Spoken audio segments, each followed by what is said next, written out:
Jangan lupa subscribe, like, and share sobat.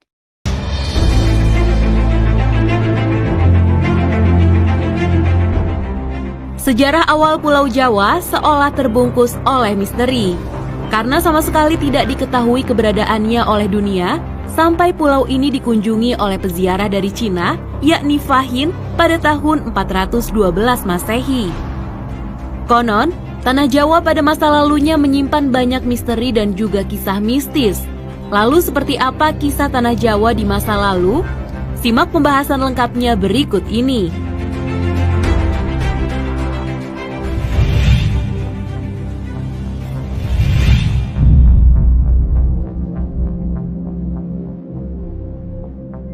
Berdasarkan buku Sejarah Gaib Tanah Jawa karangan C.W. Leadbeater, cetakan 1 Maret tahun 2015, disebutkan pada 2000 tahun sebelum Masehi, Pulau Jawa sudah menjadi koloni bangsa Atlantis.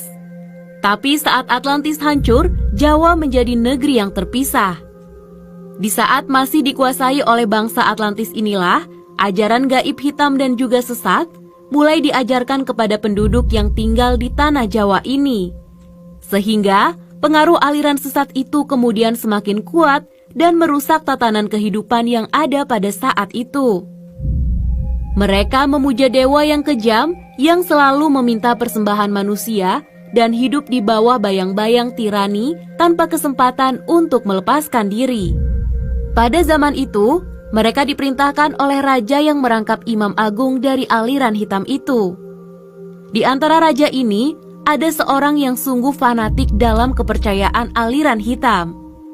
Sang raja memiliki keyakinan bahwa hanya dengan menjalankan praktik kepercayaan yang mengorbankan darah setiap hari, maka wilayahnya dapat diselamatkan dari kehancuran. Hal ini didasari oleh keyakinan bahwa dewa-dewa ganas dan haus darahlah yang memegang kendali atas Tanah Jawa pada saat itu. Para dewa telah membuktikan kekuatan dahsyatnya dengan letusan gunung berapi secara berulang-ulang dan juga bencana-bencana alam yang lainnya. Raja tersebut lalu memutuskan untuk melakukan sebuah pemagaran gaib demi untuk menjaga dan memelihara perlindungan atas Tanah Jawa. Salah satu caranya adalah dengan praktik ilmu gaib dari para ahli sihir. Hal ini dilakukan agar kelak semua sesembahan darah kepada dewa-dewa haus darah yang bercokol di seluruh Jawa tetap dilanjutkan di sepanjang abad-abad yang akan datang. Demi terwujudnya maksud itu, dia kemudian menciptakan mantra yang sangat kuat di atas Tanah Jawa agar aliran hitam yang dianutnya tersebut tidak akan lenyap selamanya. Efek dari hal itu masih dapat dilihat baik secara eteris maupun astral dalam bentuk awan gelap yang besar yang melayang-layang di atas Pulau Jawa. Awan hitam ini anehnya kelihatan seolah-olah seperti tertambat pada titik-titik tertentu, sehingga tidak lantas terbawa oleh angin dan tetap tinggal pada tempatnya. Titik-titik lokasi awan hitam ini sengaja dimagnetisir oleh raja dekat dengan kawah-kawah gunung berapi. Salah satu alasannya adalah karena kawah-kawah tersebut biasanya ditempati oleh beragam jenis makhluk-makhluk halus, sehingga makhluk-makhluk gaib itu dapat diperintah oleh sang raja. Kemudian, pada 1200 tahun sebelum Masehi, terjadi invasi secara damai terhadap Pulau Jawa oleh Raja Vaivastamanu yang beragama Hindu. Mereka datang secara damai dan tinggal di pantai dan pada akhirnya membentuk kota perdagangan kecil yang independen. Seiring waktu, kekuatan para pendatang Hindu ini meningkat pesat dan akhirnya menjadi dominan dalam komunitas. Akan tetapi, walaupun agama Hindu telah diterima oleh penduduk, namun dalam kenyataannya, pemujaan lama terhadap ajaran sesat tetap dilaksanakan dan praktik ilmu gaib malah semakin menjamur. Melihat kondisi tersebut, Raja Vaivasta yang berkuasa saat itu meminta untuk mengirimkan ekspedisi ke Jawa pada tahun 78 Masehi. Ekspedisi ini dilakukan untuk menangkal pengaruh buruk dari aliran sesat yang sudah membumi di Tanah Jawa tersebut. Pemimpin ekspedisi ini dipimpin oleh ahli spiritual yang bernama Aji Saka atau Sakaji. Aji Saka ini sangat memahami tugas yang diembannya. Aji Saka lalu menanam benda yang berdaya magnet kuat yang telah dimanterai di 7 tempat di Pulau Jawa untuk menyingkirkan pengaruh aliran hitam dari Tanah Jawa atau tumbal bagi Tanah Jawa.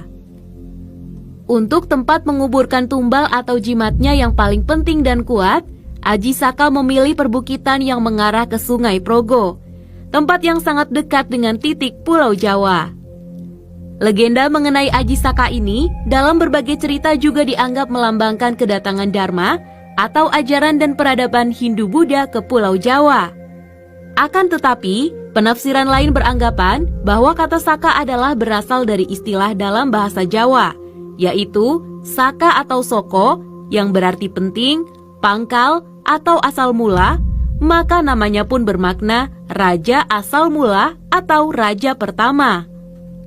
Mitos ini mengisahkan mengenai kedatangan seorang pahlawan yang membawa peradaban, tata tertib, dan juga keteraturan ke Tanah Jawa. Karena Aji Saka telah mengalahkan Raja Jahat, yaitu Prabu Dewata Cengkar, sang penguasa ilmu hitam yang kala itu menguasai Pulau Jawa.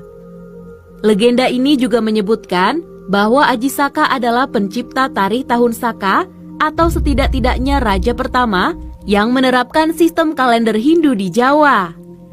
Tumbal Aji Saka untuk menangkal kekuatan hitam pun bertahan hingga beratus-ratus tahun kemudian, hingga sampai pada keadaan di mana jin kembali berkuasa, hujan darah di mana-mana, dan bencana merajalela. Pada masa ini berkembanglah beberapa aliran ilmu gaib di Pulau Jawa, di antaranya kejawen, klinik, dan juga kebatinan.